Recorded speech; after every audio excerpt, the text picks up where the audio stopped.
Asia cup Pak Bharat टाकरा, महंगी तरीन ticket चंद मिनटों में फरोख्त। शौकीन मैच का बेताबी से इंतजार करने लगे।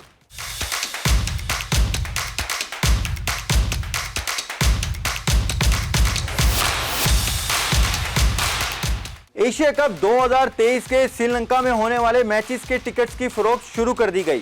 2 सितंबर को पाकिस्तान और भारत के दरमियान शेड्यूल मैच के बेशतर टिकट चंद घंटों में ही फरोख्त हो गए। पाक भारत मैच के टिकट की कम से कम कीमत 8,700 रुपए और ज्यादा से ज्यादा कीमत 87,000 रुपए है। एशिया कप के कोलंबो में सुपर 4 मरले के मैचेस के टिकट की कम से कम कीमत $10 मुकर्रर की गई, जबकि कोलंबो में मैचेस की टिकट की ज्यादा से ज्यादा कीमत $400 है।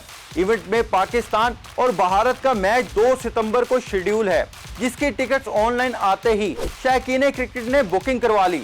बेशतर टिकट्स चंद घंटों में ही फरोख्त हो गए। पाकिस्तान और भारत के दरमियान मैच के वीआईपी टिकट्स की कीमत 87,000 रुपए, जबकि टिकट की कम से कम कीमत 8,700 रुपए है। गुज़िश्ता एशिया कप में भी भारत और पाकिस्तान की टीमों के माबैन 2 सनसनीखेज मुकाबले हुए थे, जिनमें एक भारत और एक में पाकिस्तान ने फतह हासिल की थी। शौकीन इस बार भी बेहतरीन टाकरे की उम्मीद लगाए बैठे हैं। इस बार कौन होगा फातेह और किसकी टीम ज्यादा बैलेंस लग रही है? कमेंट सेक्शन में अपनी राय जरूर बताएं।